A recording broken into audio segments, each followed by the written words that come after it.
सूरज नाचे चंदा नाचे नाचे तारागण सूरज नाचे चंदा नाचे नाचे तारागण मन मेरा बन गया सखी रे पावन वृंदावन रास रचो है यमुना किनारे महारास रचो है रास रचो है यमुना किनारे महारास रचो है।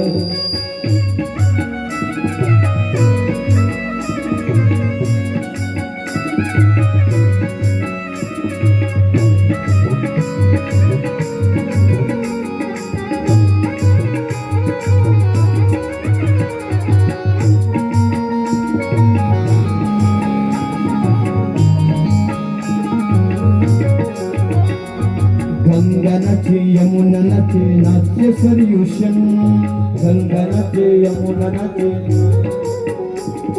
गंगा नाचे यमुना नाचे नाचे सरयुषन गंगा नाचे यमुना नाचे नाचे सरयुषन मन मेरो बन गयो सखी हो पावन वृंदावन रास रचो है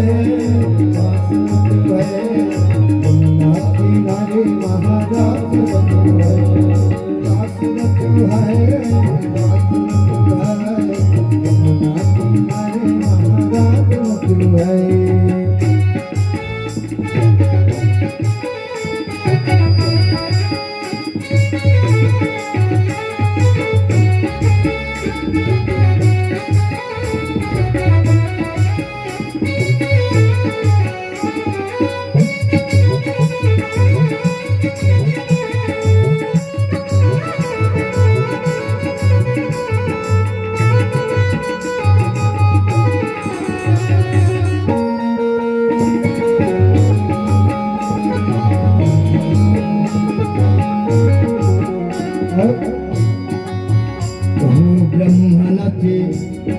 ब्रह्मा नाचे शंकर नाचे नाचे देवगण ब्रह्मा नाचे शंकर नाचे नाचे देवगण मन मेरे बन गए सखी रे पावन वृंदावन रास रचो है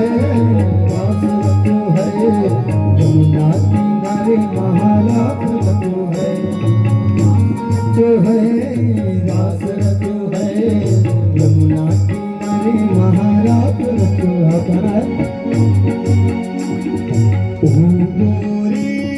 थोड़ा सा जान दे घरों में बैठा के खान दे ओ कान्हा थोड़ा सा जान दे घरों में बैठा के खान दे आसमान परमात्मा का मिलन का विलास है यही महारास है ओ गोरी घूंघटू भार दे नभी झोली में डाल दे ओ गोरी घूंघटू भार दे नभी झोली में डाल दे ओ कान्हा थोड़ा सा प्यार दे बैठा के तार दे रास रचो है यमुना किनारे महारास रास रचो है यमुना किनारे महारास रचो है रास रचो है यमुना किनारे महारास रचो है। जितनी गोपी उतने कन्हैया सब गोपियों को लग रहा है कि कन्हैया हमारे ही साथ है। नृत्य करते करते गोपियों को थोड़ा सा मन में अहंकार थोड़ा सा आया कि कन्हैया हमसे इतना प्रेम करते हैं कि हमारे इशारे पर हमारे साथ नृत्य कर रहे हैं। मन में थोड़ा सा अहंकार आया, भगवान वहीं पर अंतर ध्यान हो गए। जब भगवान अंतर ध्यान हुए तो राधा रानी के साथ सभी गोपियों को ऐसा लगा कि हमारा सर्वस्व कोई छीन करके ले गया। सबको यही लग रहा है कि ये प्राण ऐसा ना हो निकल जाए, दोबारा कन्हैया का दर्शन ना हो पाए। इतना कष्ट गोपियों का हुआ। सब रोती हुई कन्हैया को सब ढूंढ रही है। हा नाथ रमण प्रेष्ठ, हा नाथ रमण प्रेष्ठ, क्वासि क्वासि महाभुजा, दास्यास्ते कृपणया मे सखे दर्शाय सन्निधम। जब प्रार्थना करती है कि कन्हैया हमको छोड़ करके कहाँ चले गए, आप हमको दर्शन दो, नहीं तो शरीर से प्राण निकल जाएगा।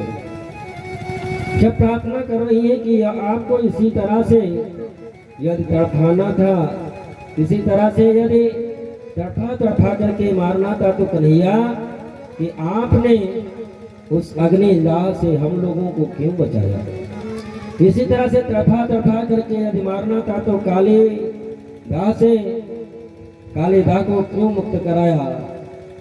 हम लोग उसी कालिया नाग के जहर से एक एक करके सब मर गए। कन्हैया इसी तरह से तड़फाना था, तो हम लोगों को जीवित रखा ही क्यों।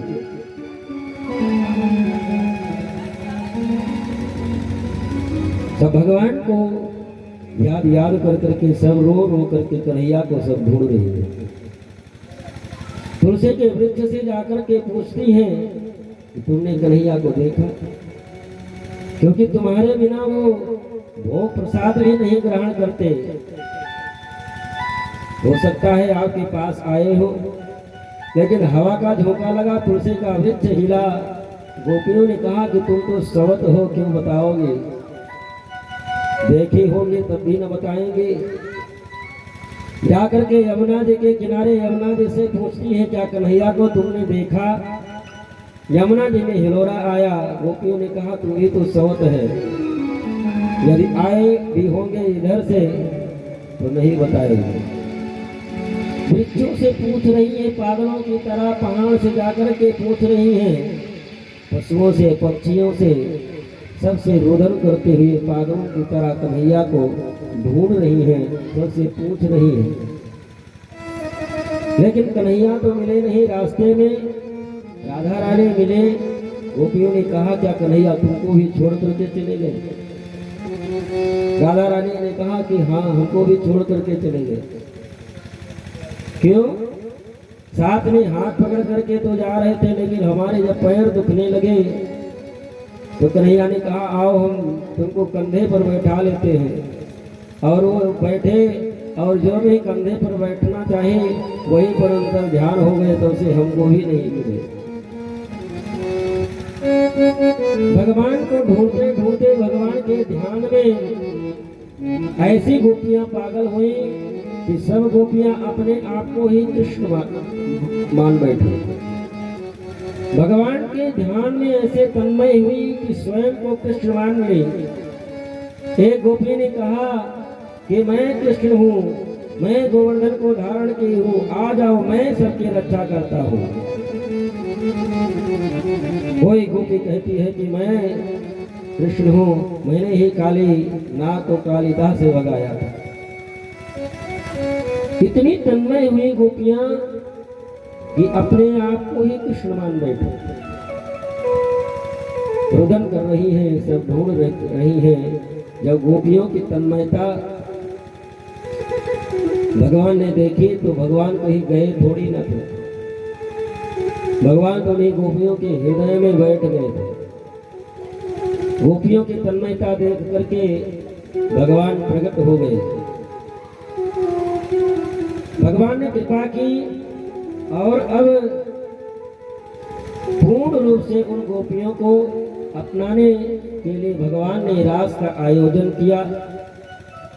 और उस रास में सम्मिलित होने के लिए बहुत से देव पत्नियां भी रूप बदल करके रास में सम्मिलित होने के लिए आए। इधर कैलाश पर्वत पर भगवान शिव बैठे हैं। मैया पार्वती भी तैयार होकर के जब चली, भगवान शिव ने कहा कि आज बड़ा सिर धज करके निकल रही हो देवी किधर। पार्वती जी ने कहा कि मैं जा रही हूँ वृंदावन। क्यों? कन्हैया रास रचाने जा रही हूँ, उस रास में सम्मिलित होने के लिए जा रही हूँ, रास का आनंद लेने के लिए जा रही हूँ। भोले बाबा ने कहा कि मैं भी चलूंगा। भोले बाबा ने कहा कि मैं भी चलूंगा। तो पार्वती जी ने कहा कि वहां पर पुरुषों का प्रवेश वर्जित है, वहां तो केवल वही जा सकता है कि जिसके हृदय में गोपी का भाव हो। तो भोले बाबा ने कहा वो तो हमारे हृदय में तो 24 घंटा रहता है, क्योंकि गोपी तो उसी को कहते हैं जो दसों इंद्रियों के द्वारा भगवान कृष्ण के रस का पान करे। गोपी तो एक भाव होता है। भगवान शिव ने कहा कि मैं भी चलूंगा। पार्वती जी ने कहा कि आप ऐसे नहीं जा सकते, तो आपको भी गोपी बनना पड़ेगा। भाव तो आपके हृदय में है अंदर, लेकिन ऊपर से भी आपको गोपी बनना ही पड़ेगा। सुता सुता क्या करो, सुता नया काल सिरहाने यूं खड़ो, जो तोरण आयो। और एक दिन वो भोले भंडारी, एक दिन वो भोले भंडारी बनकर के ब्रजनारी वृंदावन आ गए हैं, वृंदावन आ गए हैं। पार्वती जी मना के हारी, पार्वती जी मना के हारी, ना मने त्रिपुरारी वृंदावन आ गए हैं, वृंदावन आ गए हैं। एक दिन वो भोले भंडारी बनकर के ब्रजनारी वृंदावन आ गए हैं, वृंदावन आ गए हैं।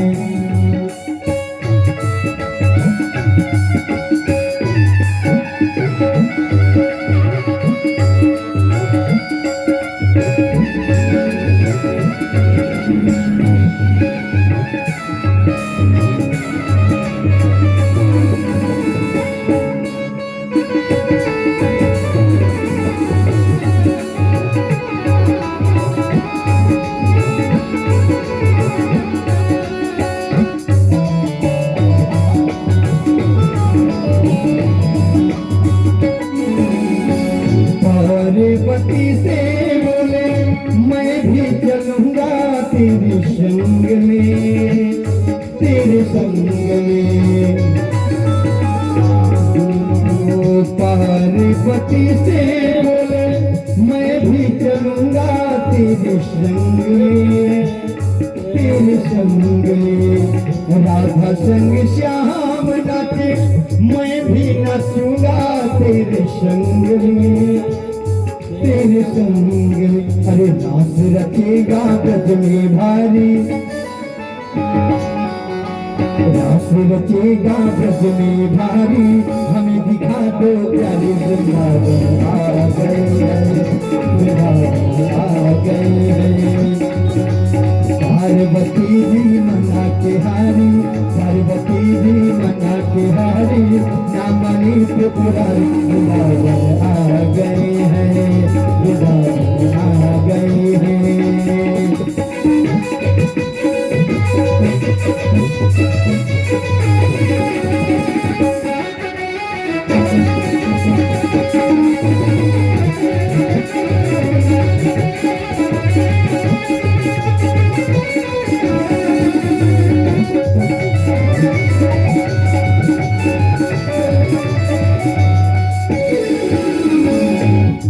मेरे भोले स्वामी कैसे ले जाऊं अपने साथ में, अपने साथ में।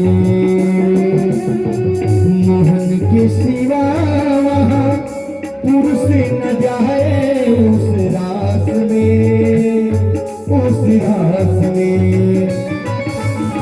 और वो मेरे भोले स्वामी कैसे ले जाऊं अपने साथ में, अपने साथ में।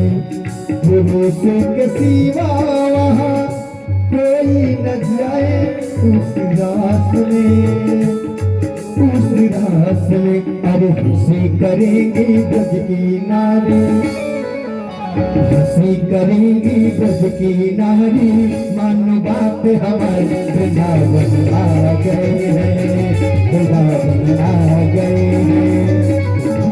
रात रखेगा हमारी, हमें दिखा दो प्यार, वृंदावन आ गए हैं, वृंदावन आ गए हैं।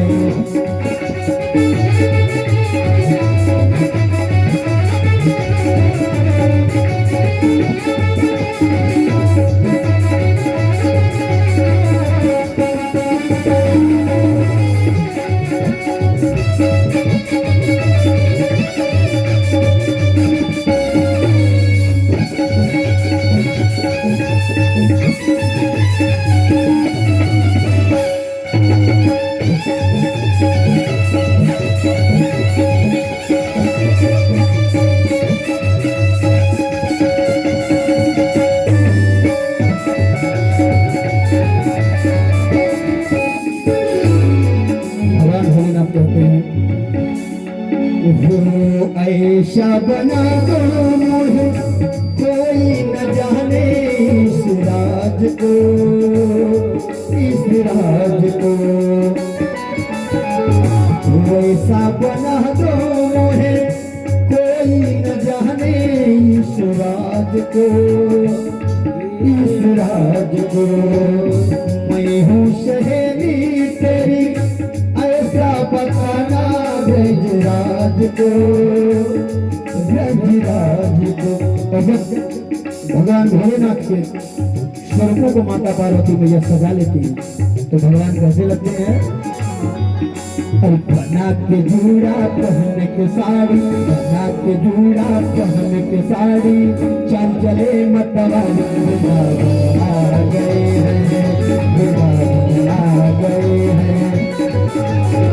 दिन वो भोले भंडारी बनकर के ब्रजनारी, वृंदावन आ गए हैं, वृंदावन आ गए हैं।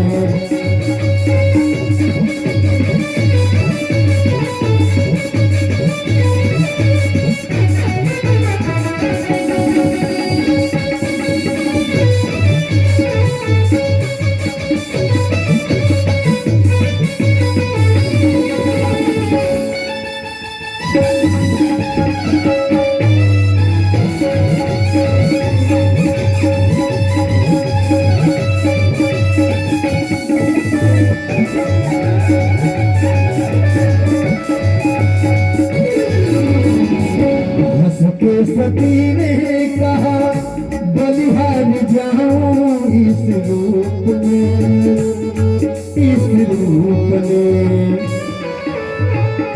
हंस के सती ने कहा बलिहार जाऊं इस रूप पे, इस रूप पे। एक दिन तुम्हारे लिए आए थे मुरारी इस रूप में, इस रूप में। और मोहिनी रूप बनाए मुरारी, मोहिनी रूप बनाए मुरारी, अब है तुम्हारी बारी, वृंदावन आ गए हैं, वृंदावन आ गए हैं। एक दिन वो भोले भंडारी, एक दिन वो भोले भंडारी बनकर के ब्रजनारी, वृंदावन आ गए हैं, वृंदावन आ गए हैं।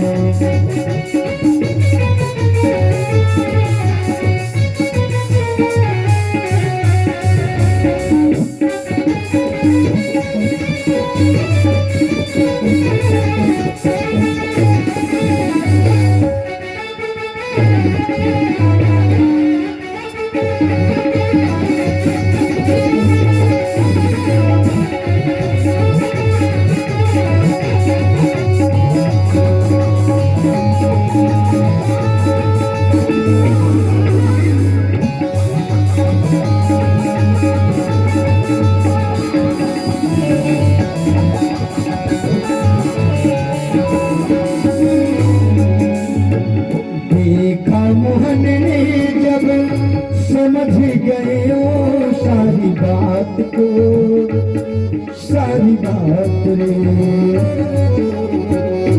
ऐसी बजाई बंसी शुद्ध बुद्ध खोए भोलेनाथ को, भोलेनाथ रे। ऐसी बजाई बंसी शुद्ध बुद्ध खोए भोलेनाथ को, भोलेनाथ को। ठीक है, खिसक गई है साड़ी, सिर से खिसक गई रे साड़ी, मुस्काए गिरधारी वृंदावन आ गई है, वृंदावन आ गई है। एक दिन वो भोले भंडारी, एक दिन वो भोले भंडारी, बनकर के ब्रजमन वृंदावन आ गई है, वृंदावन आ गई है।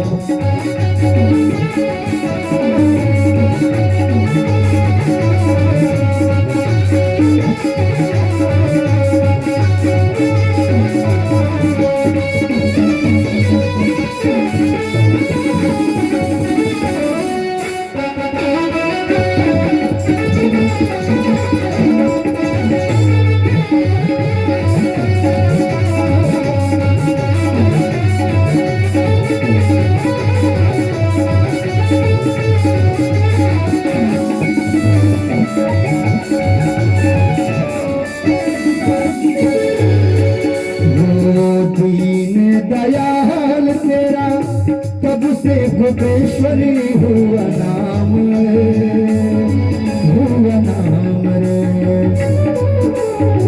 वो दीन दयाल तेरा तब से गोपेश्वरी हुआ नाम रे, हुआ नाम रे।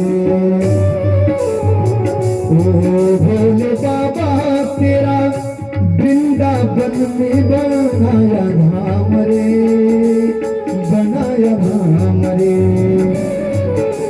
तारा चंद कहे त्रिपुरारी, तारा चंद कहे त्रिपुरारी, रखियो लाज हमारे वृंदावन आ गए हैं, वृंदावन आ गए हैं। एक दिन वो भोले भंडारी, एक दिन वो भोले भंडारी, बनकर के ब्रजनारी वृंदावन आ गई। और इसी में एक सावन की बहुत सुंदर कजरी है। कैसे?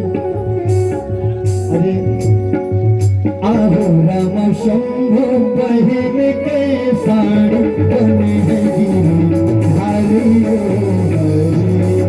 आहो राम शंभु बहिन के साड़ी बने गिरी धारी, बने हैं नारी हारी, बने हैं नारी हारी, बने हैं नारी हारी, बने हैं नारी हारी। अहो राम शंभु बहिन के साड़ी बने हैं नारी हारी, अहो राम शंभु बहिन के साड़ी बने हैं नारी हारी।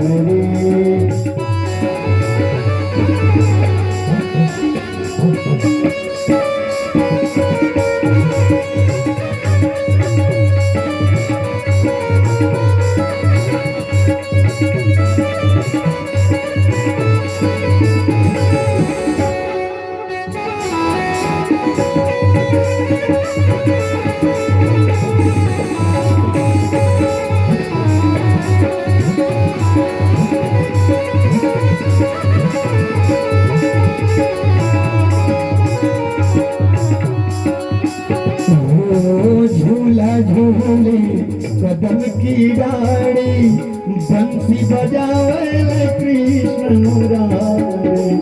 झूला झूले कदम की डाड़ी, बंसी बजावे कृष्ण मुरारी। संग संग झूले गोकुल के नारी, बजावे साड़ी हरी। आहो राम शंभु बहिन के साड़ी बने हैं नारी हरी।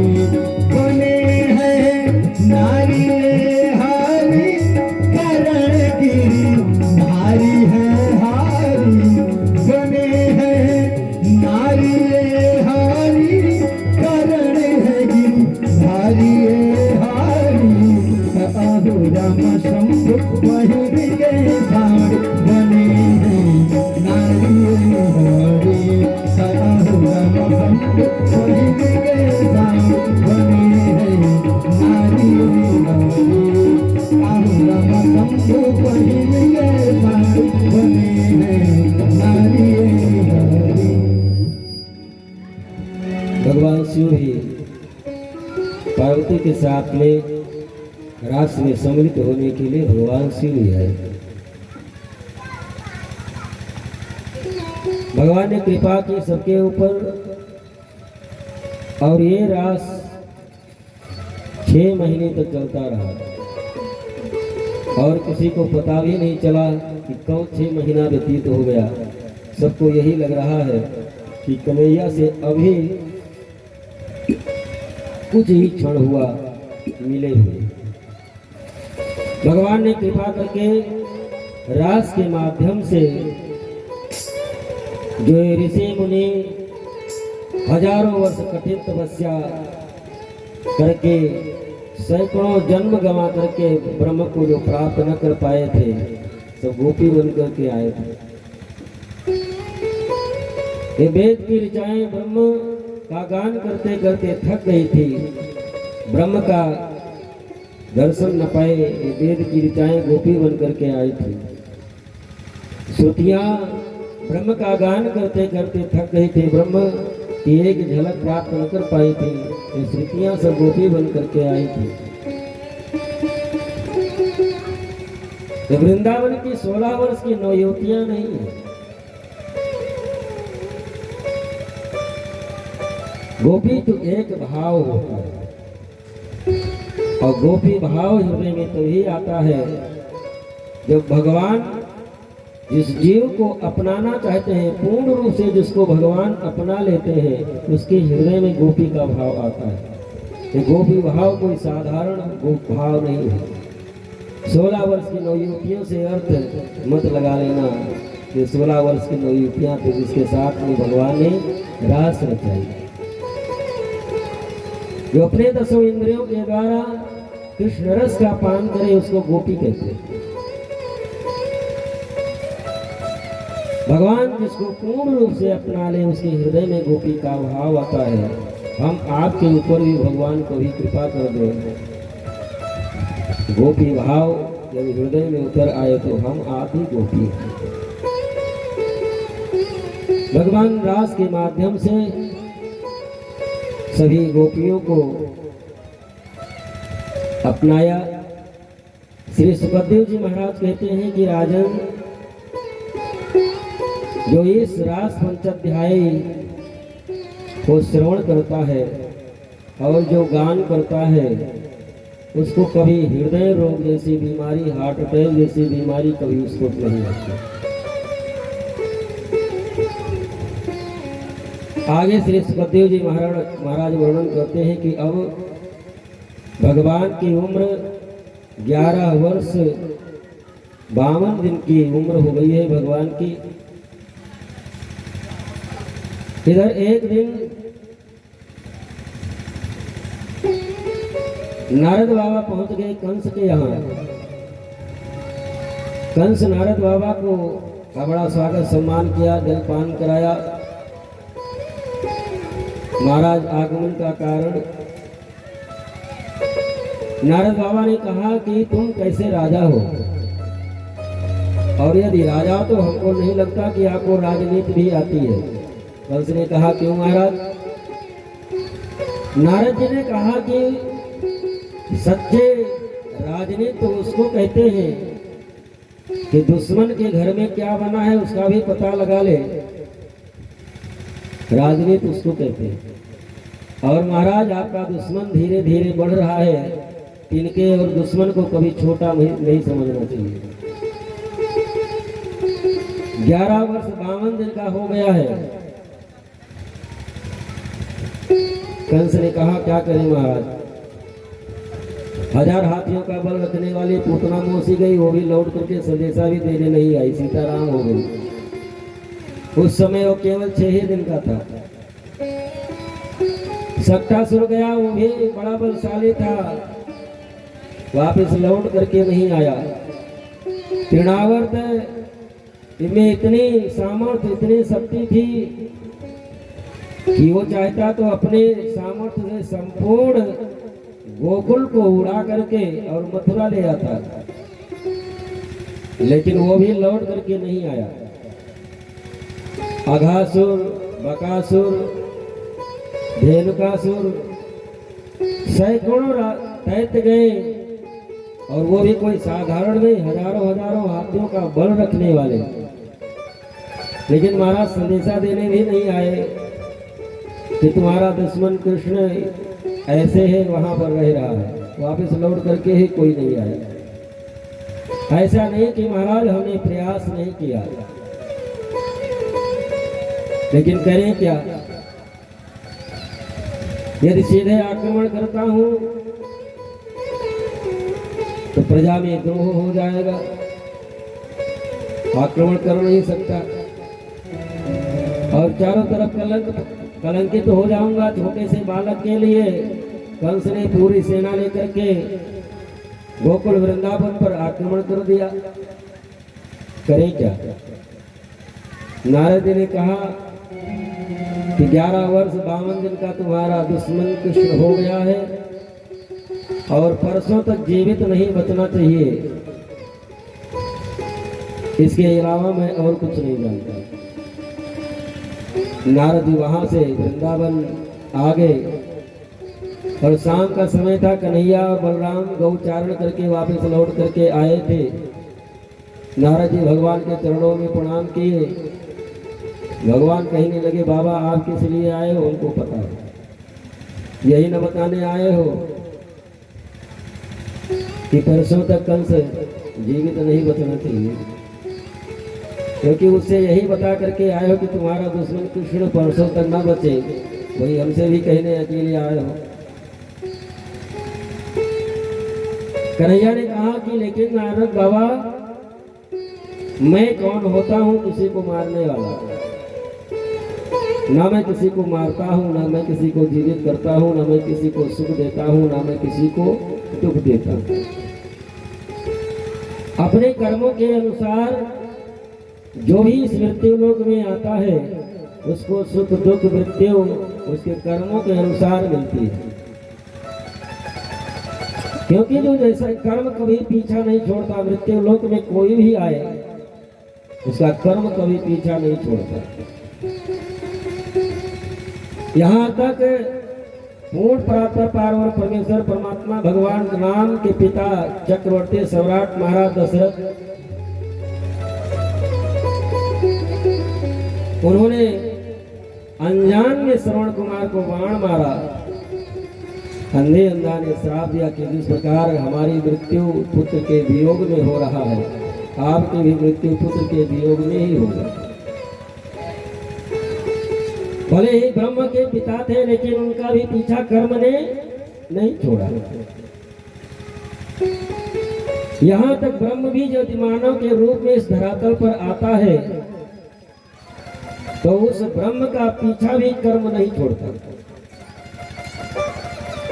भगवान राम ने बाली को छुप करके मारा बाण, और वही बाली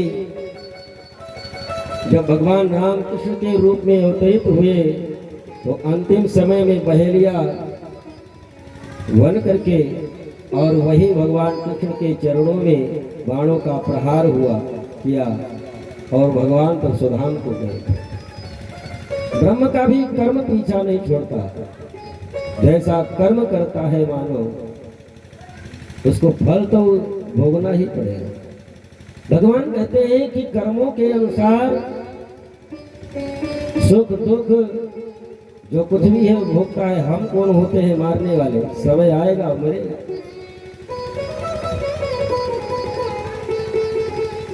नारद चले गए वापिस, और इधर कंस रात्रि में अपने मंत्रिमंडल की बैठक बुलाई और प्रस्ताव रखा कि दुश्मन हमारा धीरे धीरे बढ़ रहा है, और अधिक तक जीवित रहा तो हमको ही मार देगा। मंत्रिमंडल में प्रस्ताव रखा गया कि वैसे तो उसको साधारण कोई बालक है नहीं, हम लोग मार नहीं सकते, क्योंकि पूतना तृणावण सक्टासुर अघासुर बकासुर जितने भी धेनुकासुर दैत्य गए वापस लौट करके नहीं आए। एक ही उपाय बचा है कि छल पूर्वक हम लोग उसको मारे। महाराज करें क्या? यहाँ एक मेले का आयोजन करो और मेला देखने के बहाने उसको बुला लो और छल पूर्वक हम लोग मार देंगे। कंस ने कहा बहुत अच्छी बात है, लेकिन लेने कौन जाए? तो प्रस्ताव रखा गया कि अक्रूर जी कृष्ण के रिश्ते में काका लगते हैं और ये जाएंगे यदि लेने के लिए तो किसी को शक और संदेह भी नहीं होगा और वो लेकर के चले आएंगे। रात्रि में अक्रूर को बुलाया गया और अक्रूर जी के सामने कंस ने प्रस्ताव रखा, गच्छनंद व्रजम तत्र सुतावानकदुन्दवे आसते तविहारेण रथेनानायमाचिरम्। कंस ने अक्रूर से कहा, गच्छनंद व्रजम, आप वृंदावन जाइए और नंद के जो छोरा हैं कृष्ण और बलराम, आप यहाँ मेला देखने के बहाने मथुरा लेकर के आओ और हम लोग छल पूर्वक उसको मृत्यु दंड देंगे। अक्रूर जी ने कहा कि महाराज आपने इच्छा जो प्रकट की है तो बड़ा अच्छा, लेकिन महाराज कभी कभी हर मानो अभिलाषा कुछ करता है, इच्छा कुछ करता है और उसके विपरीत भी कभी हो जाता है। और महाराज आप जानते हैं कि उस कृष्ण को मारने के लिए आपने कितने बड़े बड़े और कितने बलशाली राक्षसों को आप भेजे, वो लौट करके कोई आया नहीं। महाराज कोई अपने काल को अपने समीप नहीं बुलाता। मनोरथान करोतु उच्चैर जनो दैवाहतानपि। सभी लोग ऊंचे ऊंचे मनोरथ करते हैं कि रात्रि में भोजन करके लेटे, रात्रि में सोचते हैं कि सुबह होगी तो ये करेंगे वो करेंगे, लेकिन सुबह का सूरज जिसके ऊपर भगवान की कृपा होती है वही देख पाता है। और सुबह वो क्या करेगा और क्या नहीं करेगा ये तो उसके कर्मों के ऊपर। लेकिन अभिलाषा तो हर इंसान करता है, सभी लोग ऊंची ऊंची अभिलाषाएं करती हैं, लेकिन किसकी अभिलाषा पूर्ण होती है? ये अभिलाषा किसी की पूर्ण नहीं होती। ऊंची अभिलाषाएं तो सब करते हैं। और महाराज ऐसा कुछ न करें कि युद्धते हर्षोकाभ्याम, आप ऐसा कुछ न करें कि आप करें सुख के लिए और उसके बदले में कष्ट ही प्राप्त हो जाए। युद्धते हर्ष शोकाभ्याम, आप हर्ष के लिए खुशी के लिए कोई कार्य करें और उसके बदले में आपको दुख भोगना पड़े। तत्यज्ञम करोमि ते, कुछ भी करने के पहले बहुत सोच समझ करके आगे कदम बढ़ाना चाहिए। समझाने का प्रयास अक्रूर जी कंस को समझाने का प्रयास तो किया, लेकिन कंस ने कहा, अक्रूर तुम हमारे बारे में जानते हो। अक्रूर ने कहा, नहीं महाराज हम समझ गए। अक्रूर अपने महल में आए, रात्रि भर विचार करते रहे कि यदि मैं कंस का कहा मान करके यदि कन्हैया को लेने के लिए वृंदावन न गया, मना कर देता तो इस दुष्ट राक्षस के द्वारा हमारी मृत्यु होती, नरक में जाना पड़ता और हमारे बदले किसी न किसी को जरूर भेजेगा। इसलिए प्रस्ताव मान करके अक्रूर जी सुबह हुए और कन्हैया को लेने के लिए चल पड़े। अपने रथ को तैयार किए, रथ पर बैठे और रथ पर बैठने के बाद में अक्रूर जी मन में विचार कर रहे हैं, किम मया चरितम भद्रम, किम मया चरितम भद्रम, किम तप्तम परमम तपः। अक्रूर जी मन में विचार कर रहे हैं कि मैंने कौन सा ऐसा शुभ कर्म किया है कौन सी ऐसी मैंने आचरण किया है, कार्य किया है, कौन सा ऐसा मैंने तब किया है जिसके फल स्वरूप आज उस पूर्ण प्राप्त पर पार्वती परमेश्वर का दर्शन सानिध्य हमको प्राप्त होगा। जिस ब्रह्म को प्राप्त करने के लिए ऋषि मुनि लोग हजारों वर्ष बैठ करके कठिन तप करते हैं और एक झलक भी न प्राप्त कर पाते, आज उस ब्रह्म का दर्शन और सानिध्य प्राप्त होगा। किम मया चरितम भद्रम किम तप्तम परमं तपाः किम वाप्यहर्तदे दत्तम यद्रक्षाद्य केशवम। आज मैं अपनी इन आंखों से जाकर के कन्हैया का दर्शन करूंगा, लेकिन कोई ऐसा शुभ कार्य तो हमारे द्वारा नहीं हुआ, कोई ऐसा शुभ कर्म तो हमने नहीं किया, कोई ऐसी कठिन तपस्या भी हमने नहीं की। शायद उस परमात्मा ने ही कृपा करके हमको अपने पास बुला रहा है।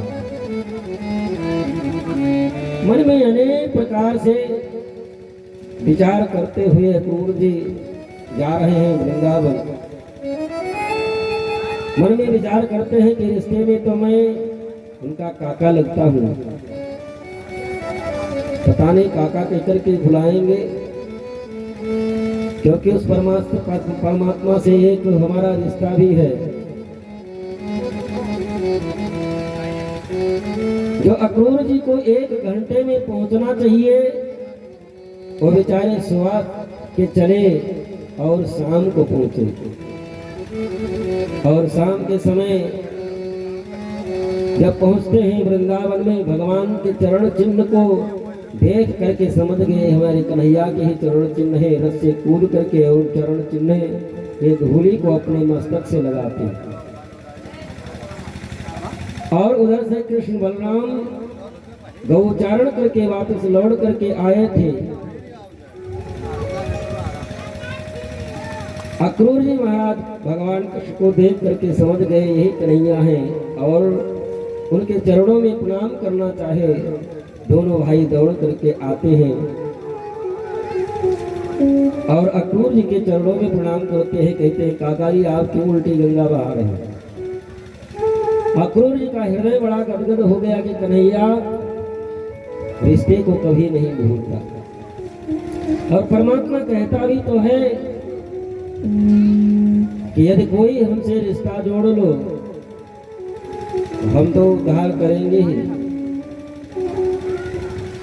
पूतना जो हजारों बालकों की हत्या करने वाली, लेकिन भगवान को स्तन में विष लगा करके पिलाने के लिए गई, तो जो सदगति देवकी और यशोदा को भगवान ने कई वर्षों के बाद में दिया, तो सदगति तो पूतना को भगवान ने पहले ही प्रदान कर दी। सुखदेव जी महाराज कहते हैं कि राजन परमात्मा से कोई एक रिश्ता जोड़ेगा जो भी आपको अच्छा लगता है, और ये मत समझो कि हम बहुत बड़े पापी हैं, हम परमात्मा से कैसे मिले, हम परमात्मा से कैसे रिश्ता जोड़े, परमात्मा पता नहीं हमको स्वीकार करेंगे कि नहीं करेंगे। तो परमात्मा तो उसका संकल्प है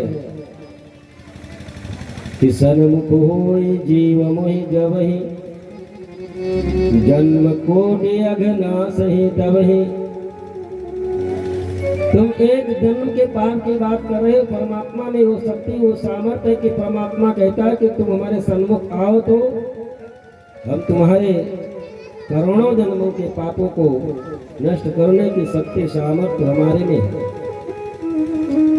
अक्रूर जी महाराज का हृदय बड़ा गदगद हुआ। दोनों भाई अक्रूर जी का हाथ पकड़ करके लेकर के गए महल में, बैठाए, उनके चरण को धुले, जलपान कराया। अक्रूर जी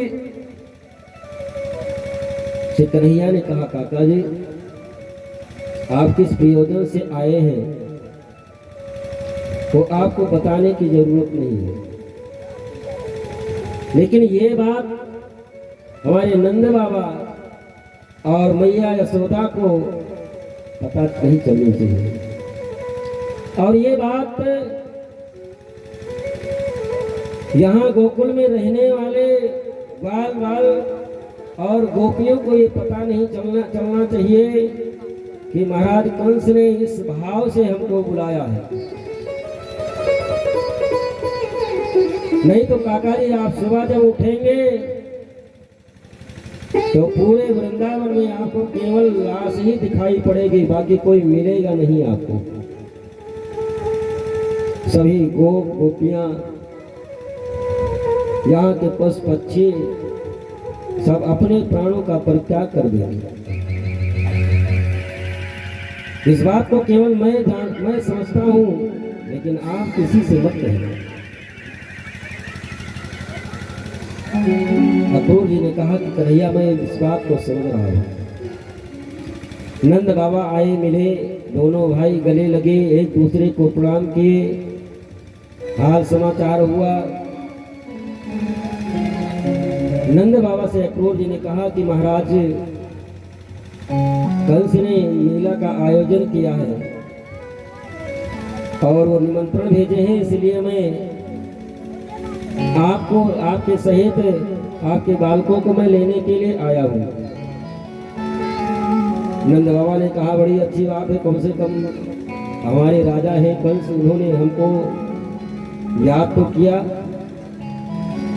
और नंद बाबा शाम को ही सभी सभी गाल वालों से कह दिया कि सब लोग अपने अपने दही और मक्खन सब लेकर के चलना और सुबह मथुरा को चलना है मेला देखने के लिए। और ये बात तो मैया यशोदा को पता चली तो भोजन करने के लिए बैठी थी और हाथ से ग्रास छूट गया।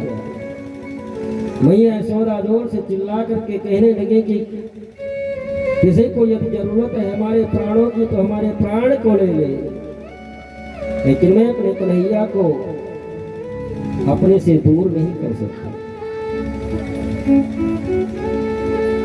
भगवान कृष्ण मैया यशोदा के गोदी में जाकर के बैठ करके समझा करके कहने लगे, मैया आपकी परेशान है, मैं मेला देखने के लिए ही तो जा रहा हूँ, आप कभी कहीं जाने नहीं देती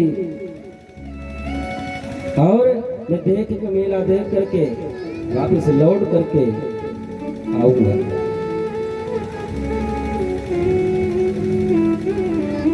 कन्हैया वो समझाने का प्रयास करते हैं अपनी माँ यशोदा को, लेकिन माँ यशोदा पूरी रात बैठ करके रोती ही रही, उनके आंखों से आंसू का प्रवाह बंद नहीं हुआ।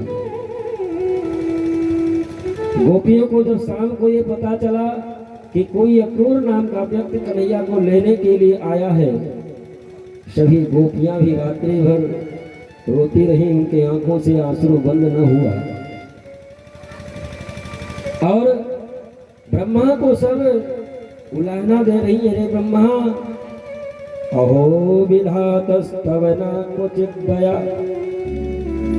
अरे विधाता, अरे ब्रह्मा तुमने सृष्टि की रचना तो कर रहा है, लेकिन क्या तुम्हारे हृदय में तनिक भी प्रेम और स्नेह नहीं है? तू तो बहुत कठोर है। अहो विधातस्तवना क्वचित् दया, हमको लगता है कि तू अपने को ब्रह्मा कहता है, लेकिन हमको लगता है तू इतना क्रूर है और तू ही अक्रूर का रूप धारण करके आया है। अहो विधातस्तवना क्वचित् दया संयोज मैत्र्या प्रणयेन देहिना, पहले तो आप प्रेम कराता है और तृप्ति भी नहीं होती, उसके पहले ही तुम विछोह करा देता है। तुम्हारे हृदय में तनिक भी प्रेम नहीं है तो इतना कठोर है।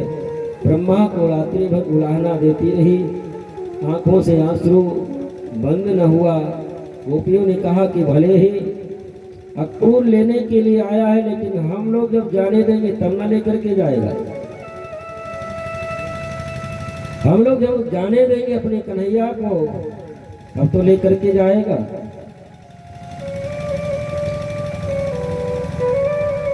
सुबह ग्वाल वालों को लेकर के नंद बाबा को पैदल जाना था, ग्वाल वालों को लेकर के तो निकल गए, लेकिन जब रथ को तैयार करके अक्रूर जी चलना चाहे तो जितनी भी वृंदावन की गोपियां थी सब रथ के आगे आकर के लेट गई कि अक्रूर तुमको ले ही जाना है तो ऊपर से रथ चढ़ा करके लेकर के जाओ, न हम लोग जीवित रहेंगे न कन्हैया के लिए हम लोगों को तड़पना पड़ेगा। कन्हैया रथ से उतरे, राधा रानी को समझा करके कि आपको तो पता ही है कि अब यहाँ की लीला संपन्न हुई, यदि मैं मथुरा न गया तो जिसके लिए मैं इस धरातल पर अवतरित हुआ हूँ, जिसके लिए धरातल पर आया हूँ, कंस ऐसे दुष्ट दुराचारियों का उद्धार और धर्म की स्थापना करने के लिए मैं इस धरातल पर आया हूँ, तो इस वृंदावन में लीला करते हुए पूरा समय व्यतीत हो जाएगा, फिर आगे का कार्य कैसे होगा। राधा रानी ने कहा कि हम मना थोड़ी ना कर रहे हैं कि आप मत जाओ। कन्हैया ने कहा लेकिन राधा रानी एक वचन दो कि हमारे जाने के बाद में आपके आंखों से आंसू नहीं गिरना चाहिए। यदि आपके आंखों से आंसू गिरा तो हमारी लीला आगे की जो हमारा कार्य है वो सब अधूरा रह जाएगा, आगे का कार्य मैं पूर्ण नहीं कर पाऊंगा। राधा रानी ने कहा कि मैं वचन देती हूँ कि कितना भी कष्ट होगा आपके वियोग का, मैं अपने आंखों से आंसू गिरने नहीं दूंगी। राधा रानी को समझा करके जो ही कन्हैया रथ पर बैठना चाहे तो देखते क्या है कि जोर जोर से चिल्लाती हुई मैया यशोदा रोती हुई दौड़ती हुई आ रही हैं, गिरती हैं, फिर उठती हैं, फिर गिरती हैं, फिर उठती हैं। कन्हैया ने मैया को इस दशा को देख करके दौड़ करके गए, मैया की गोदी में बैठ करके कहने लगे, मैया तो इस तरह से क्यों रोती है, मैं वापस लौट करके आऊंगा। मैया यशोदा ने कहा कन्हैया मैं जानती हूँ तू अब वापस लौट करके नहीं आएगा, क्योंकि तू हमारा बेटा नहीं है, तू तो देव के वसुदेव नंदन है, तू तो अपने माता पिता को पा जाएगा, तो वापस लौट करके कहाँ आएगा। आज हमको पता चला कि मैंने तुम्हारा केवल पालन पोषण ही किया है, तू तो देव की नंदन है, तू तो वसुदेव नंदन है। कन्हैया मैं हाथ जोड़ करके तुमसे कहती हूँ कि एक मटके के लिए मैंने तुमको जो उखल में बांध दिया था वो बात कभी हृदय पर मत लाना। कन्हैया ने कहा कि मैया वो बंधन में कैसे भूल सकता हूँ, जिस जैसे प्रेम के बंधन में मैया तुमने हमको बांधा। मैं तो जब यही प्रार्थना करता हूँ कि जब जब मैं इस धरातल पर आऊं आप मेरी माँ बने और इसी तरह से हमको आप ओकल में बांधती रहे। आपका वो प्रेम का बंधन में कैसे भूल सकते हैं। और जग में माल भी न हुए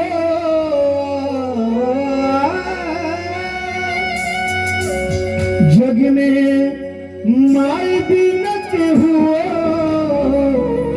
सहाय ना होई केहू केतनो दुलारी बात माई ना होई केहू केतनो दुलारी बात माई ना होई जग में माई भी न केहू सहाय ना होई जग में माई भी न केहू सहाय ना होई केहू केतनो दुलारी बात माई ना होई केहू केतनो दुलारी बात माई ना होई।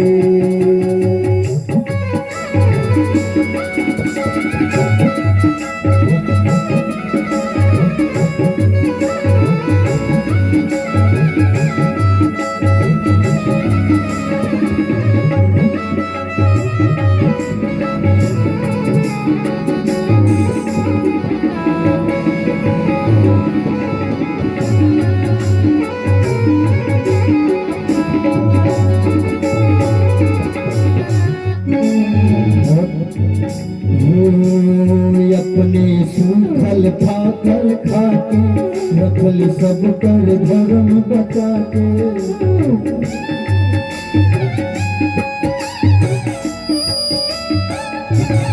अपनी सूखल पाखल खाके रखली सब कर धर्म बचा के। कौन करे रोज दुखाई ता, रोज दुखाई ता भलाई ना होई। उन करे रोज दुखाई ता भलाई ना होई। केतन दुलारी बाकी माई ना होई। केतन दुलारी बाकी माई ना होई। कह के तो सब केहू आपन कहावे वाला तू।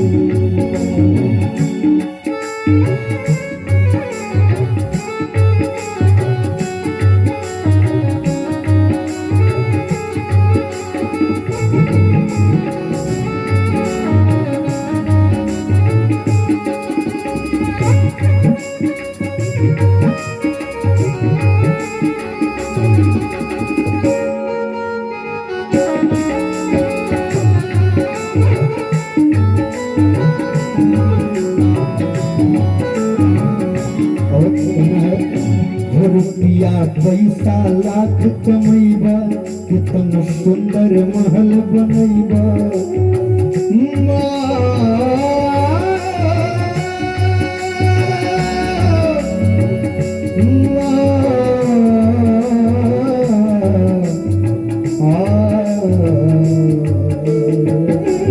रुपया पैसा लाख कमैबा कितन सुंदर महल बनैबा। माई के सेवा से बढ़ के कौनो, सेवा से बढ़ के कौनो कमाई ना होई। माई के सेवा से बढ़ के कौनो कमाई ना होई।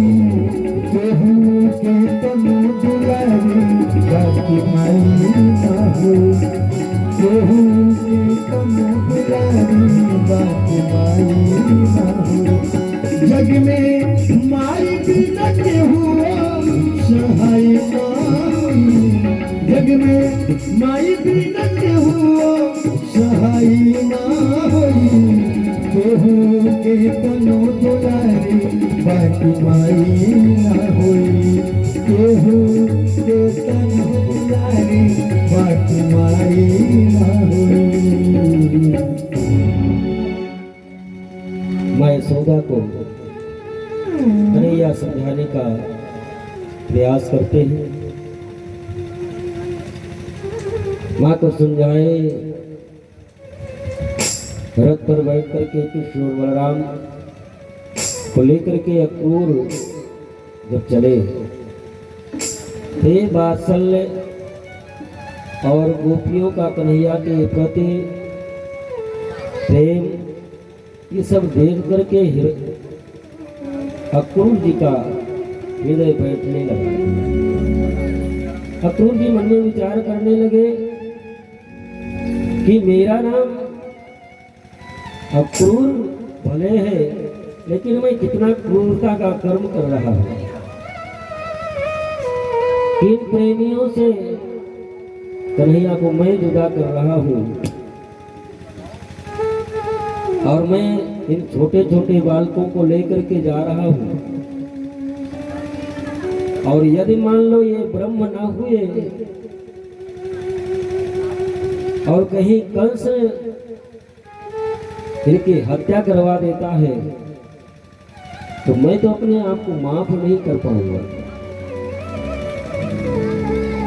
जिनसे संपूर्ण वृंदावन गोकुलवासी अपनी प्राणों से ज्यादा प्रेम स्नेह करते हो, जिसकी माँ अपने प्राणों से भी ज्यादा प्रेम करती हो, मैं उनको रथ पर बैठा करके काल के मुंह में झोंकने जा रहा हूं। भगवान अक्रूर जी के हृदय की बात को समझ गए। जब यमुना जी के किनारे पहुंचे अक्रूर जी ने कहा कि कन्हैया मैं थोड़ा सा यमुना जी में स्नान कर लो फिर चलूं। कहे ना कहा ठीक है काका जी स्नान कर लो। अक्रूर जी जब यमुना जी में स्नान करने के लिए गए तो भगवान ने अपनी लीलाओं को दिखाई। जब अक्रूर जी यमुना जी में डुबकी लगाते हैं तो यमुना जी के अंदर देखते क्या है कि जिस कन्हैया को मैं अपने रथ पर बैठाया हूँ कि हीरा मणि जवाहरात से जड़ित सिंहासन पर बैठा हुआ है और ब्रह्मा विष्णु भगवान शिव और सभी देवता ऋषिगण स्तुति कर रहे हैं। और जब ऊपर देखते हैं तो देखते हैं कन्हैया रथ में बैठा है। डुबकी लगाते हैं तो रथ नीचे देखते हैं कि रत्नों जड़े सिंहासन पर बैठा है कन्हैया और ब्रह्मा विष्णु महेश अन्य देवगण ऐसी सब स्तुति कर रहे हैं। अब अक्रूर जी को पूर्ण विश्वास हो गया कि कोई साधारण बालक नहीं है, ये तो पूर्ण परात्पर परमेश्वर परमात्मा है जिनके रोम रोम में करोड़ों करोड़ों ब्रह्मांड समाये थे। अक्रूर जी लेकर के मथुरा लेकर के आए और जैसा कि नंद बाबा ने कहा था कि मथुरा के बाहर जो बगीचा है हम वहीं मिलेंगे, तो मथुरा के बाहर बगीचे में जब पहुंचे अक्रूर जी, कन्हैया ने कहा कि अब हमको यहीं उतार दो बाबा के पास। अक्रूर जी ने प्रार्थना भगवान से की कि प्रभु कृपा करना हमारे यहाँ भी कभी आकर के दर्शन देना। कन्हैया ने कहा ठीक है काका जी मैं जरूर आऊंगा।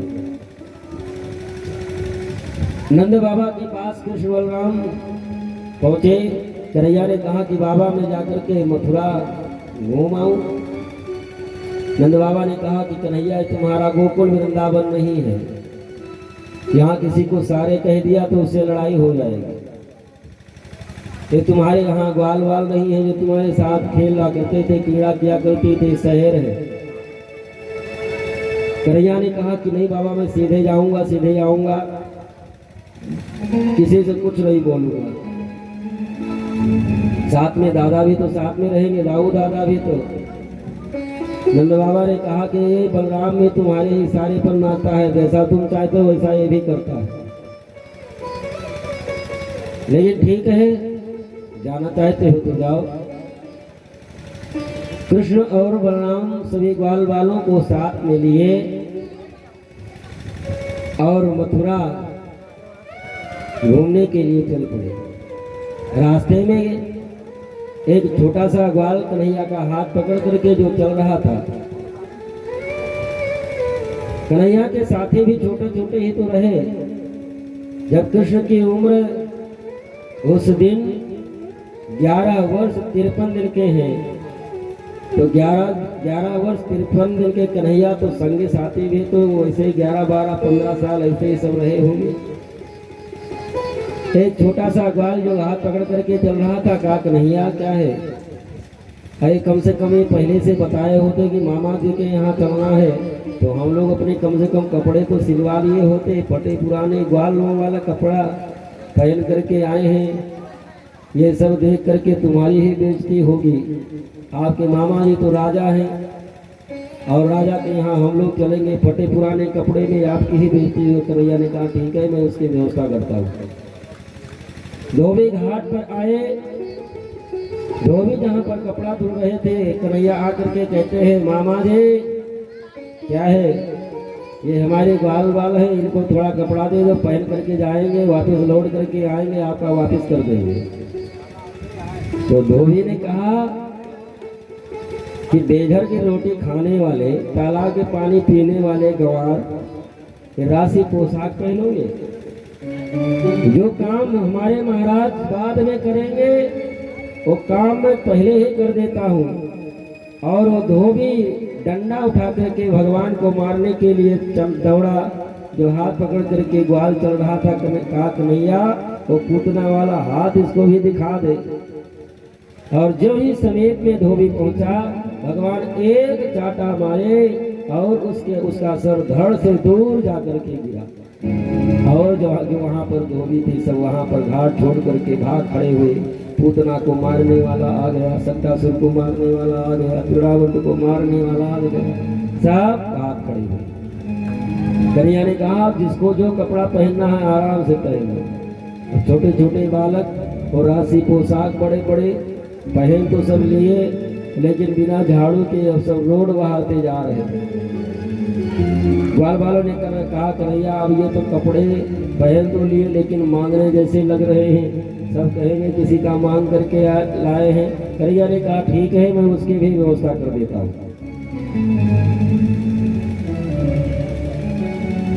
यही मथुरा में प्रवेश करते हैं। एक दर्जे भगवान को इशारा करता है, ग्वाल वालों के साथ उसके घर में जाते हैं। तो कपड़े काट काट करके बढ़िया सुंदर भगवान ग्वाल जो साथी है ग्वाल वालों के अनुरूप कपड़े बना करके सब तैयार कर देता है, सबको पहना देता है।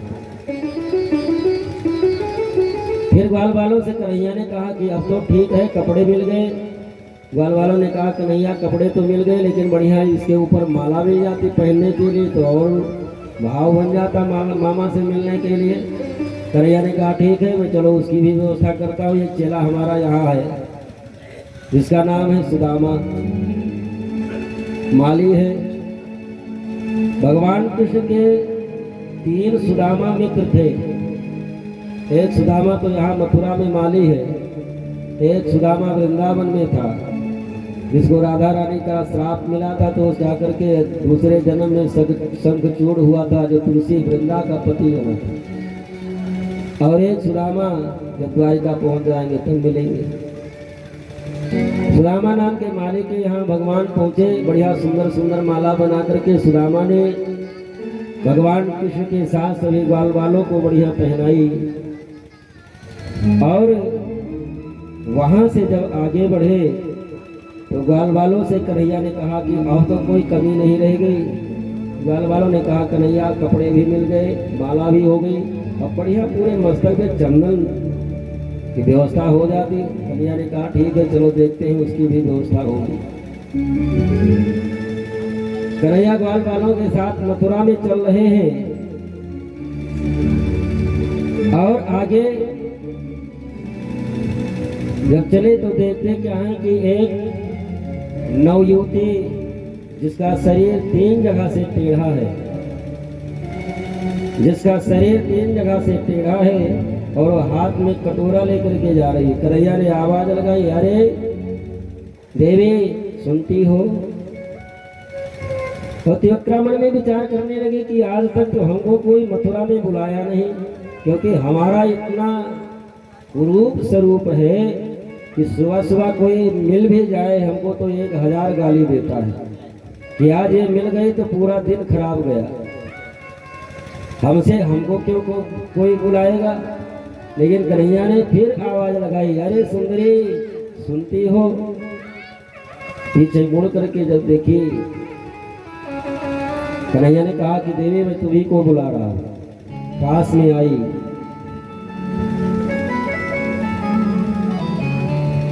ये हाथ में क्या है? चंदन है। आपका परिचय, अपना परिचय देती है। दास्यास्म्यहं सुंदर कंस सम्मता, मैं कंस की दासी हूँ और हमारे हाथ का घिसा हुआ चंदन हमारे महाराज को बहुत प्रिय है, इसलिए मैं अपने हाथों से चंदन घिस करके महाराज के महल तक पहुंचाया करती हूँ। और तिवक्रनामायनुलेपन कर्मणि, मेरा नाम तिवक्रा है, वैसे मेरा नाम कुब्जा है, लेकिन 3 जगह से हमारा शरीर टेढ़ा होने के कारण लोग हमको तिवक्रा कहते हैं। वैसे मेरा नाम कुब्जा है।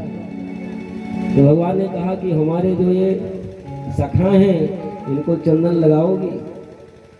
उसने कहा क्यों नहीं लगाएंगे। सभी ग्वाल वालों के मस्तक पर चंदन लगाती है कुब्जा, भगवान के भी माथे पर चंदन लगाई। भगवान ने मन में विचार किया कि इसने हमारे सखा को और हमारे मस्तक पर चंदन लगाया है, इसको क्यों न सुंदर बना दे।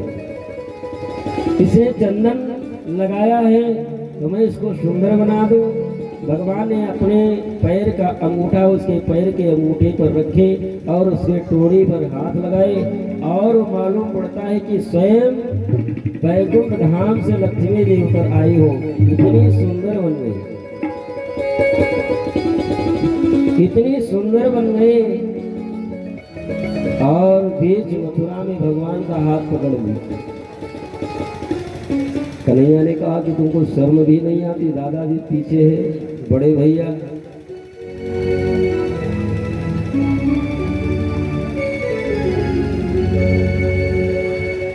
तिवक्रा ने कहा, कुर्जा ने कहा तो आएंगे तो घर, अपना कार्य पूर्ण होगा, जरूर आएंगे। सभी ग्वाल वालों को साथ मेरे कन्हैया मथुरा में जब प्रवेश करते हैं तो भगवान का स्वरूप इतना सुंदर है। भगवान कृष्ण का, भगवान के काले घुंघराले, इतने काले घुंघराले वाल हैं कि मालूम पड़ता है भौरे एक दूसरे को पकड़ करके लटके हुए हैं। भगवान की आंखें इतनी सुंदर हैं कि जिसकी तरफ एक बार नजर उठा करके देख लेते वो तो उन्हीं का हो जाता। भगवान कृष्ण अपने रूप माधुरी और अपने निगाह से संपूर्ण मथुरावासियों को अपने बस में कर लिया, क्योंकि भगवान की आंखों में वो जादू है कि जिसकी भी तरफ एक बार मथुरा में जिसके भी तरफ एक बार नजर उठा करके देख लेते तो कन्हैया का ही हो जाता। अभी जादू भरी तेरी आँखें जिधर गई, जादू भरी तेरी आँखें जिधर गई, जादू भरी तेरी आँखें जिधर गई, जादू भरी तेरी आँखें जिधर गई।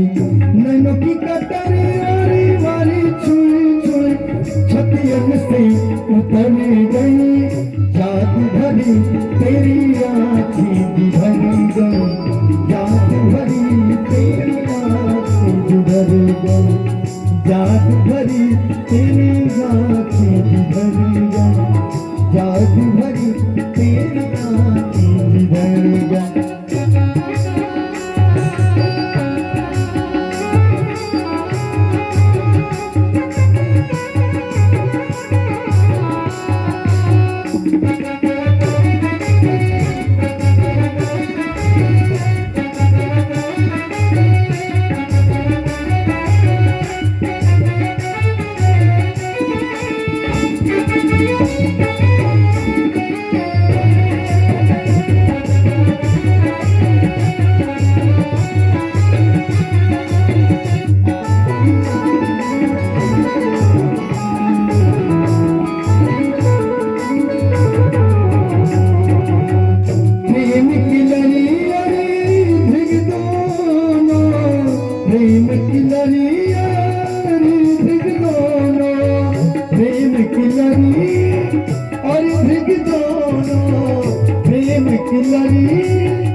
बस पड़ी मोती सी बिखर गई, बस पड़ी मोती सी बिखर गई, जादू भरी तेरी आँखें जिधर गई, जादू भरी तेरी आँखें जिधर गई, जादू भरी तेरी आँखें जिधर गई। नैनों की कटारी वारी वारी छुई छुई छतियन से उतर गई, जादू की कटारी वारी वारी छुई हुई अखियन से उतर गई, जादू भरी तेरी आँखें जिधर गई, जादू भरी तेरी आँखें जिधर गई।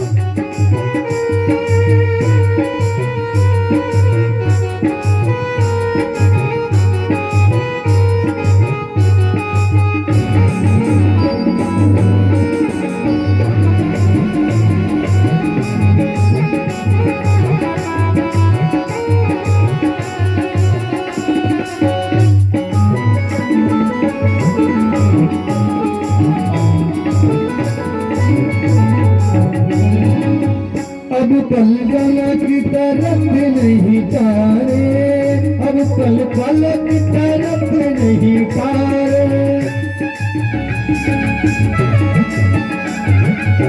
अब पल पल की तरफ नहीं तारे, अब पल पल की तरफ नहीं तारे। छिन छोड़त जन जान निकल गई, छिन छोड़त जन जान निकल गई, जादू भरी तेरी आँखें भर गई, जादू भरी तेरी आँखें भर गई, जादू भरी तेरी आँखें भर गई। इस प्रकार से कन्हैया की निगाह जिसके तरफ ही गई वो कन्हैया का होकर के ही रह गया। अपने रूप सौंदर्य और अपनी जादू भरी निगाह के द्वारा संपूर्ण मथुरावासियों को कन्हैया ने अपने बस में कर लिया। और आगे जब बढ़े, कंस के महल के बाहर धनुष रखा हुआ था, जिसकी रखवाली करने के लिए हजारों की संख्या में सेना लगी हुई थी। कृष्ण बलराम जब पहुंचे तो कन्हैया ने कहा कि मैं इस धनुष को उठाऊं, तो सेनापति ने कहा कि एक गऊ चराना नहीं है, ये योद्धाओं का काम है, ये धनुष कोई साधारण धनुष नहीं है, इसको 1000 हाथियों का बल रखने वाले योद्धा भी तिलमात्र भी हिला नहीं सकते, और तुम कह रहे हो छोटे से छोटी मुंह बड़ी बात मैं धनुष को उठाऊं। और देखते देखते कन्हैया ने वो धनुष को खेल ही खेल में उठा लिया और उस पर प्रत्यंचा जो ही चढ़ाना चाहा, धनुष 2 टुकड़ा हो गया। और धनुष टूटने ही जो उस धनुष की रखवाली करने के लिए सेना लगी हुई थी, कृष्ण और बलराम को मारने के लिए दौड़े। देखते ही देखते जो धनुष का 2 टुकड़ा हुआ था, एक कृष्ण एक बलराम, और कुछ ही क्षणों में संपूर्ण सेना को समाप्त कर दिए। 2-4 जो बचे वो भाग करके गए, कंस से बताए कि महाराज जो आपको परशुराम जी महाराज के द्वारा मिला था धनुष, उसका खंडन कर दिया कृष्ण ने। और परशुराम जी ने धनुष देते समय कहा था कि जो इस धनुष को तोड़ेगा तो तुमको नहीं छोड़ेगा, कि जब तक धनुष सुरक्षित है तब तक तुम सुरक्षित हो। अब कंस घबराया कि हमारा काल हमारे ही नगर में आ गया। उसको कोई काली वस्तु दिखाई पड़ती, कृष्ण आ गया, अपनी काली परछाई दिखाई पड़ती, कृष्ण आ गया। रात्रि भर नींद न आई, थोड़ी बहुत नींद भी आती है तो केवल अपशकुन ही देखता है। रात में चंद्रमा उसको 2-2 दिखाई पड़ रहे, तारे सब 2-2 दिखाई पड़ रहे। रात्रि भर सोया नहीं, कन्हैया का चिंतन करता रहा।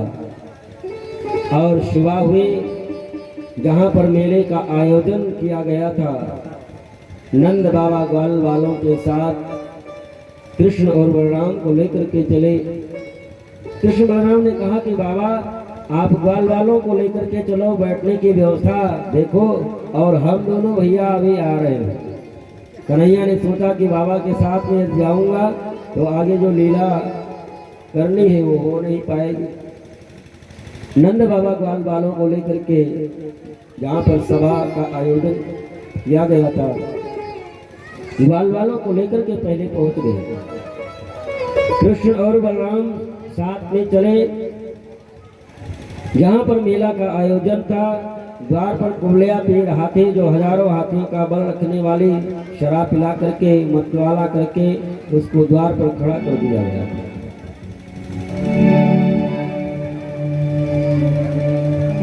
कन्हैया ने कहा कि मामा जी थोड़ा हाथी को हटाओ, हमको भी जाना है अंदर। और देखते देखते पहलवान ने अंकुश से प्रहार किया और कृष्ण बलराम की तरफ हाथी को दौड़ा दिया मारने के लिए। भगवान कृष्ण ने हाथी के सूंड को पकड़ा, कुछ देर तक तो उसके साथ खेलते रहे और कुछ देर के बाद में पीछे जा करके उसके पूंछ को पकड़ करके आसमान में घुमा करके और पटक दिया और उस कूले या पेड़ हाथी का कन्हैया ने उद्धार किया। उसके जो दो बड़े बड़े दांत थे दोनों भाइयों ने तोड़ करके कंधे पर रखे और सभा में पहुंच गए। भगवान सभा में जब पहुंचते हैं तो जिनकी ऐसी भावना है भगवान उसी रूप में उसको दिखाई पड़ रहे हैं। जाकी रही भावना जैसी प्रभु मूर्त देखी थी तैसी। जो मल्ल लोग हैं उनको भगवान पहलवानों की तरह दिखाई पड़ रहे हैं। जो स्त्रियां हैं माता प्रभाव रखने वाले उनको अपने बालक के समान दिखाई पड़ रहे हैं। जो संत स्वभाव के हैं भगवान को ब्रह्म के रूप में दिखाई पड़े।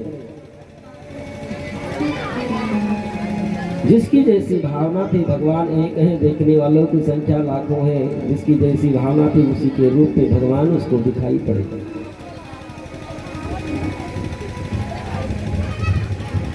अखाड़े के समीप में पहुंचे मुश्रिक और चांडोर।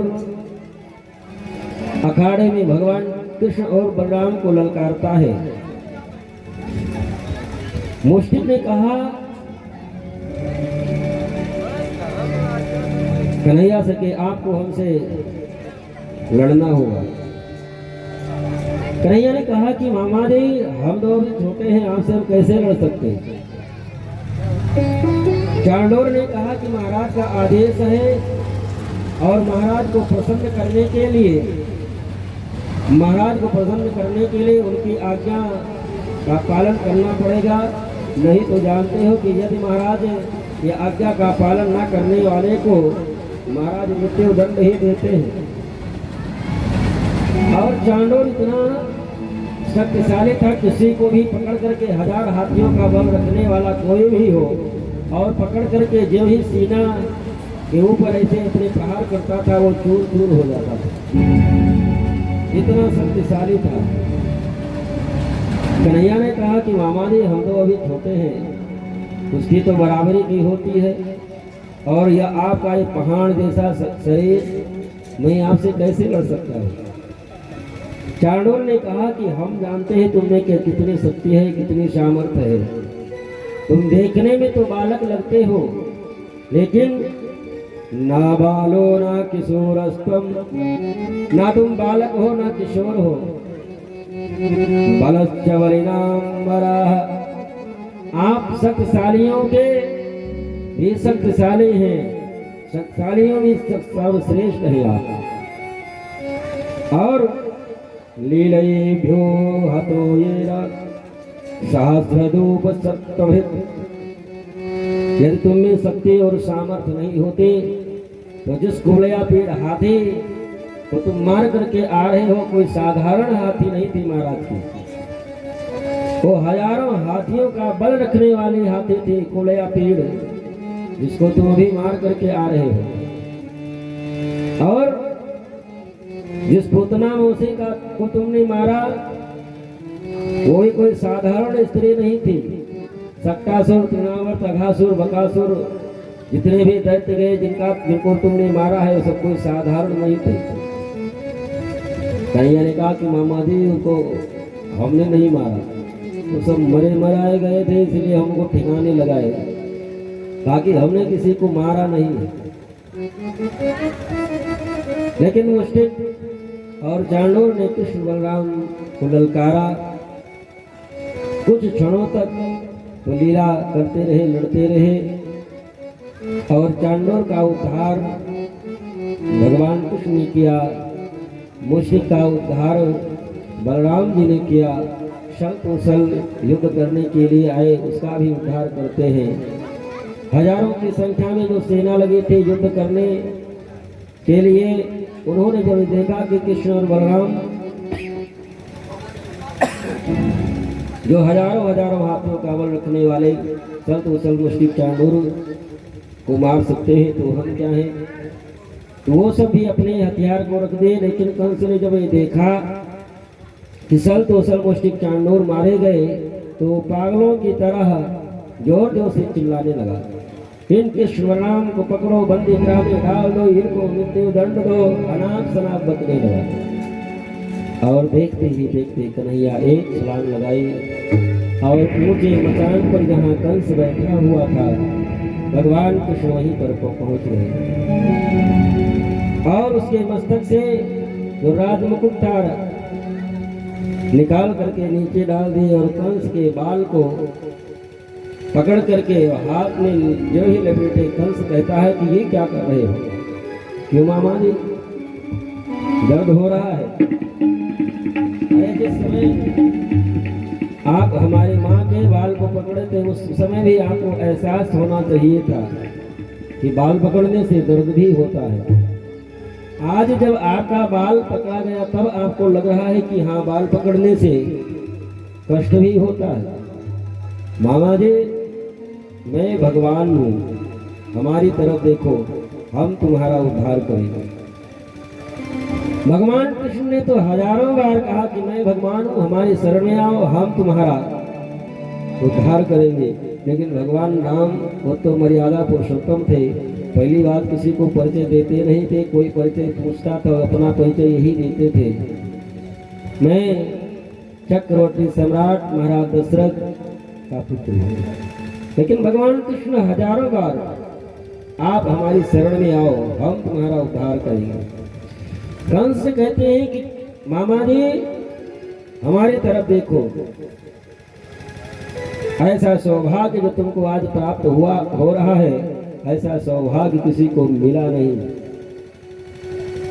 जन्म जन्म मुनि जतन कराही और अंत राम कहे, जन्म जन्म मुनि जतन कराई, जन्म जन्म मुनि जतन कराई, अंत राम मुख आवत नाई, अंत राम मुख आवत नाई। अंतिम समय में हजारों हजार बार वर्ष बैठ करके कड़ी तपस्या करने के बाद में उन ऋषि महर्षियों के मुख से राम का नाम नहीं मुख से निकल पाता, मृत्यु हो जाती, पुनः जन्म लेते, पुनः प्रयास करते, कई जन्म भी व्यतीत हो जाते, लेकिन अंतिम समय में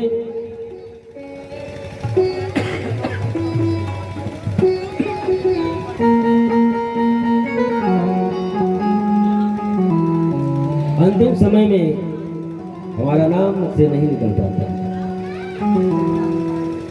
और जो तुमको सौभाग्य मिल रहा है, हमारी वाणी भी सुन रहे हो, हमारा स्पर्श भी तुमको प्राप्त हो रहा है, और नाम की बात छोड़ो, साक्षात मैं तुम्हारे सामने खड़ा हूँ, तुमको दर्शन भी मिल रहा है। और देखते ही देखते कंस के शरीर से प्राणों की ज्योति निकली और आकाश मंडल में भ्रमण करती हुई आई और भगवान के चरणों में समाहित हो गई। श्री सुखदेव जी महाराज कहते हैं, राजा परीक्षित से, राजन जो मुक्ति कंस को आज प्राप्त हुई है, जो हजारों करोड़ों वर्ष कठिन तपस्या करने के बाद में ऋषि मुनियों को भी वो मुक्ति नहीं प्राप्त होती, जिसको सायुज्य मुक्ति कहते हैं। कंस केवल परमात्मा से एक रिश्ता जोड़ रखा था कि मैं तुम्हारा मामा हूँ। इस प्रकार से श्री सुखदेव जी महाराज कहते हैं कि राजन, भगवान कृष्ण ने कंस का उद्धार किए, और कंस का जब उद्धार हो जाता है, अपने नाना उग्रसेन को बंदी गृह से मुक्त कराते हैं, उनका राज तिलक करते हैं, अपने माता पिता देवकी वसुदेव को उनको भी बंदी गृह से मुक्त कराते हैं, उनके चरणों में प्रणाम करते हैं। इधर नंद बाबा ग्वाल वालों से कन्हैया ने कहा कि बाबा अब कुछ दिनों के लिए आप हमको मथुरा छोड़ दें, क्योंकि मैंने कंस को मार दिया है। जो इसके संगी साथी हैं वो मथुरा पर जरूर आक्रमण करेंगे, इसलिए अब मथुरा की सुरक्षा का दायित्व तो हमारे ऊपर है, मथुरा की सुरक्षा करना, इसलिए मैं आपके साथ नहीं चल सकता। नंद बाबा ग्वाल वालों को लेकर के आंखों में आंसू भर करके वापिस वृंदावन लौट करके चले आए। और अब भगवान कृष्ण वृंदावन वासी न होकर के मथुरा वासी हो गए। श्यामली सूरती पे मोहन, श्यामली सूरती पे मोहन, दिल दीवाना हो गया।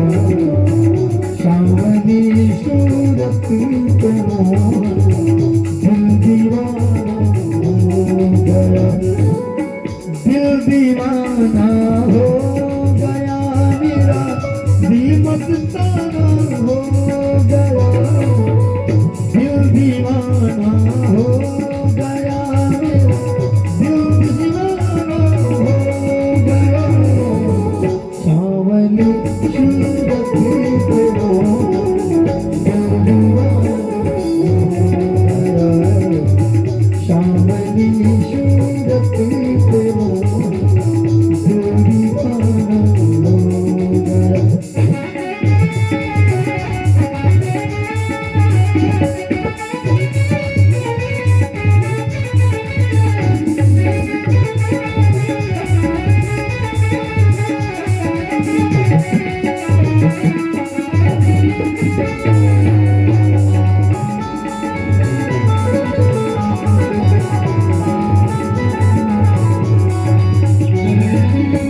एक तो तेरे नैन तिरछे, दूसरा काजल लगा।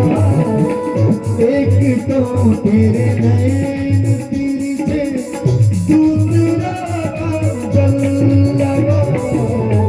तीसरा तीसरा नजरे दीवाना, तीसरा नजरे दीवाना, दिल दीवाना हो गया।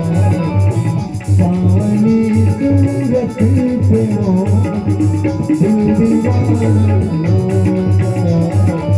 सावली सूरती पे मोहन, दिल दीवाना हो गया। भगवान वसुदेव जी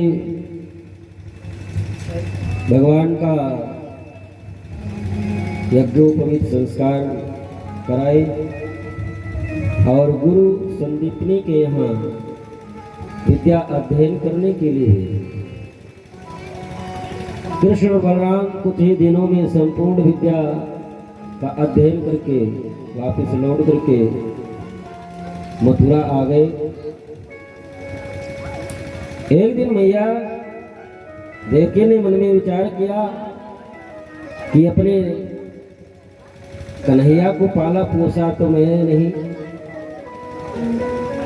ये तो सौभाग्य यशोदा को ही प्राप्त हुआ। मैं अपने एक बार स्तन पिलाने के बाद में मैं अपने कन्हैया को स्तनपान भी न करा सके,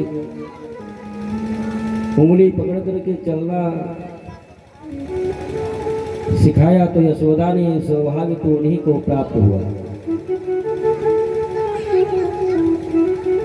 एक दिन मन में विचार आया कि आज मैं स्वयं अपने हाथों से मैं भोजन बनाऊंगी और कन्हैया को मैं भोजन कराऊंगी।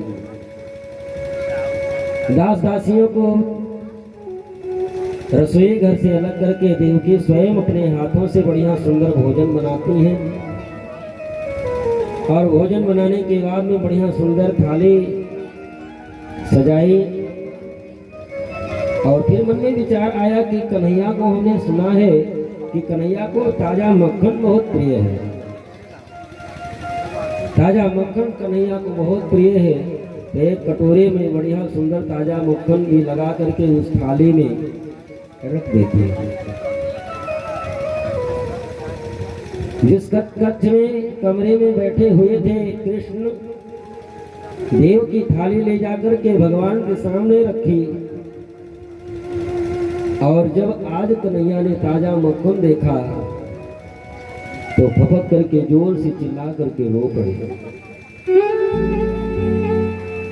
कि ऐसा ताजा मक्खन तो मेरी मियां यशोदा रोज निकाल करके खिलाया करती थी। रो जोर से चिल्लाता रोता देख देव की समझ न पाई, कमरे से बाहर आ गई। वसुदेव जी ने ये दौड़े दौड़े आए, लेकिन उनकी हिम्मत न पड़ी कमरे के अंदर जाने की। वसुदेव जी कहते हैं कि कन्हैया के स्वभाव के बारे में, कन्हैया के बारे में मैं भी तो नहीं जानता, क्योंकि नंद ये तो सौभाग्य नंद बाबा को ही प्राप्त है, क्योंकि उंगली पकड़ करके चलना। इधर कौन कथा शुरू होगा भैया फिर आज?